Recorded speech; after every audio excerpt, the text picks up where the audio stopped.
Mayong buntag mula sa Panagsama Beach, dito sa Moalboal, Cebu. Sariwang hangin, tahimik ang paligid at walang masyadong tao. Perfect pang slow living vibes. Nakarating na ako dito nung peak season, as in sinulog level. Ang Okay, let's daming walk near the tao, beach. ang saya, parang beach party everyday. Pero ngayon, after 7 months, balik ako. At off-season na.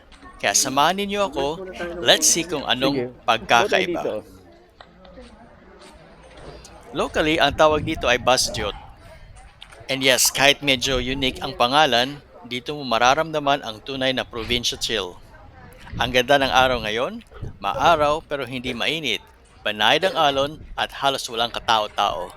Yung tipong maririnig mo ang sarili mong iniisip, sarap. At syempre, andito rin ang asawa ko, nakatambay sa paborito naming spot. Lagi siyang nauuna Let's dito go. tuwing umaga. Tahimik lang, nakatingin sa dagat, parang matiwasay ang mundo. Alam mo yung mga moments na kahit simpleng tanawin lang pero puno ng meaning.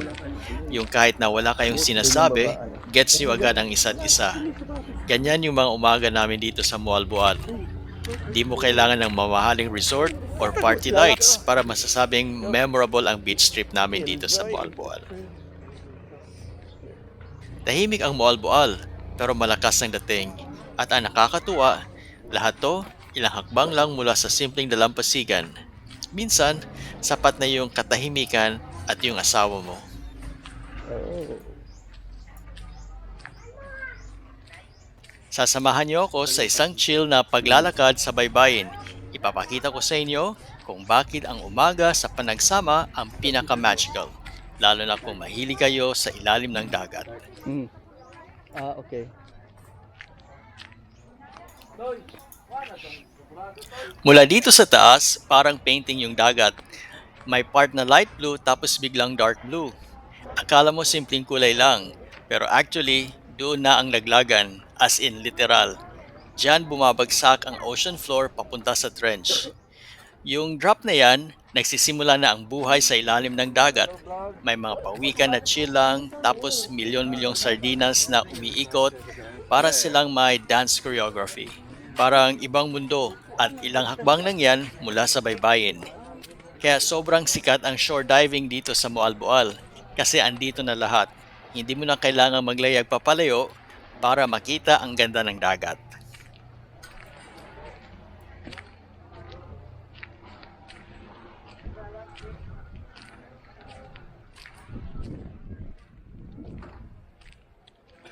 Tip lang, kapag ikaw ay naglalakad sa dalampasigan at pag napansin mong parang biglang wala na yung ilaw sa ilalim, yan ang trench. Para siyang invisible line na nagsasabi sa'yo. Kaya ingat lang dahil konting lakad lang papunta sa tubig, boom, malalim na ang trench agad. Hello! Good morning! Good morning!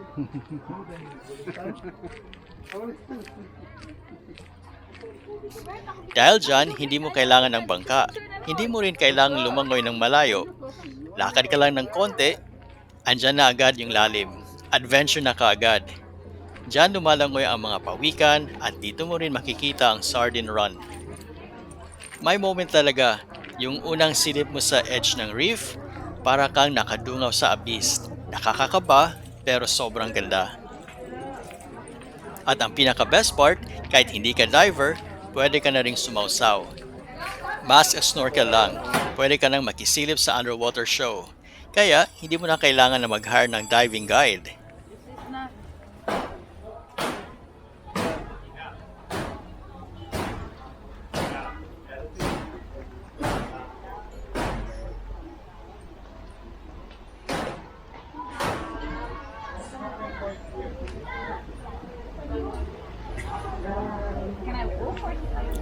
Hindi ito yung typical na white sand beach, bato siya. Kahit hindi man white sand ang panagsama, pero may kakaibang meron siya. Instant access sa kamanghamanghang likas na tanawin. Walang bangka, walang pila, ikaw lang at ang ilalim. Usually, ganitong oras punuan na. Mga divers, snorkelers, at mga tour groups left and right. Pero ngayon, dahil off-season, halos solo mo na ang karagatan. Ito ang perfect time para sumisid ng solo lang. Walang agawan, walang photo bombers, just you and the sea. Ang sarap, di ba? Kung pangarap mong masolo ang Sardine Run at makasalubong ang mga pawikan, ito na yon. This is your sign. Unlike sa ibang beach sa Pilipinas, hindi ito heavy sand. Bato siya, yes. Pero uulitin ko, yung tunay na ganda, nasa ilalim at napakalapit lang. Dito mismo sa Panagsama, may natural na trench na punong-puno ng buhay sa ilalim ng dagat.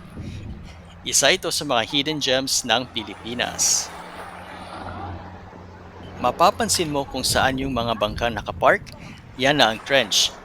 Mas dark blue ang tubig kasi sobrang lalim na dyan. Kahit hindi ka certified diver, carry mo to. Mask, snorkel at coating lakas ng loob, tapos boom! Para ka nang nasa National Geographic. Pag sumisid ka na at nakita mo na yung mga part na hindi abot ng sunlight sa ilalim, ayan na ang trench. Literal na ocean floor. Unang silip mo pa lang sa trench, parang, hala, ang lalim na. Pero kasabay nun, ay ganda. Nakakatakot, pero panalo. Alam mo yung feeling na biglang nawala ka sa mababaw, tapos harap mo yung puro asul na kalawakan? Nakaka-wow, nakakateka, nakaayos ba ang goggles ko?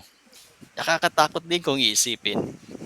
Kahit hindi ka magsisid, lakad-lakad lang, panalo rin. Promise.